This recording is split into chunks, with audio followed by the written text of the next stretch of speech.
రాజకీయాలలో ఎన్నికలకు ముందు ఏది పడితే అది హామీలు ఇచ్చేస్తాం, అది అమలు చెయ్యము, లేదా దాని ద్వారా ప్రజల్ని కన్ఫ్యూజ్ చేస్తామంటే ఎట్లుంటుందో కాంగ్రెస్ పార్టీ, ఆమ్ ఆద్మీ పార్టీలకి ఇప్పుడు చుక్కలు కనబడుతున్నాయి. కర్ణాటకలో మొన్న ఒక హామీలు ఇచ్చేశారు, ఆ హామీలు నమ్మేసి ఓట్లు వేసేసారు జనం. అందులో ఒక బస్సు ఫ్రీ తప్పించి మిగతావి పెద్దగా జరగల. దాని ఇంపాక్ట్ ఇప్పుడు అక్కడ ప్రజలు 17 స్థానాల దగ్గర ఆపారు.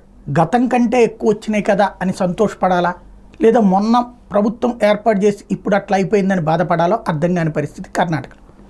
తెలంగాణలో మొన్న ఆ సూపర్ 6 హామీలు నమ్మి ఓట్లేశారు.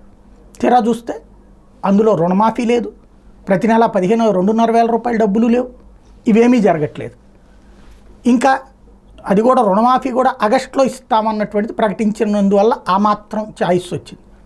బట్ ఓవరాల్గా ప్రజలు వాటి మీద కోపం, అంటే మొన్న నమ్మాం మోసపోయామన్నటువంటి కోపం చూపించారు. దాని పర్యవసానం భారతీయ జనతా పార్టీ 8 స్థానాలకి ఎగబాకినటువంటి పరిస్థితి. కాంగ్రెస్ పార్టీ అక్కడ అసెంబ్లీ ఎలక్షన్లతో పోల్చుకుంటే వచ్చే సీట్ల కంటే తగ్గిన పరిస్థితి. ఇప్పుడు ఢిల్లీలో అట్లాగే కర్ణాటకలో కొత్త సమస్య వచ్చింది, పంజాబ్లో కూడా. ఏంటంటే వీళ్ళు అక్కడ చెప్పినటువంటిది ఏది గ్యారంటీ కార్డు అంటూ ఏడాదికి ₹1,00,000 అన్నటువంటిది. అప్పుడు అందరూ ప్రశ్నించారు, ఎట్లా ఇస్తారు మీరు అంటే, కేంద్రంలో అధికారంలోకి వస్తే అని చెప్పలే వీళ్ళు, అధికారంలో మనమే ఉన్నాం కదా, రేపు పొద్దున మనం గెలవగానే అన్నటువంటిది చెప్పారు. వీళ్ళ ఉద్దేశం ఏంటంటే అది అనగానే వేసేస్తారు.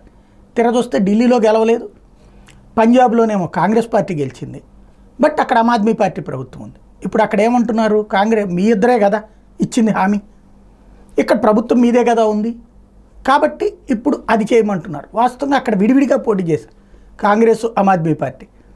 కానీ మీ ఇద్దరూ కలిసి జాతీయ స్థాయిలో హామీ ఇచ్చారు కాబట్టి మీరు ఇది నెరవేర్చమని చెప్పి అక్కడికక్కడ మహిళలు అడుగుతున్నారు. ఏం చెప్పారు, నెలకి 8,500 రూపాయలు డబ్బులు వేస్తామని, దేశంలో ఉన్న మహిళలందరికీ నెలకి 8,500 రూపాయలు డబ్బులు వేస్తామని.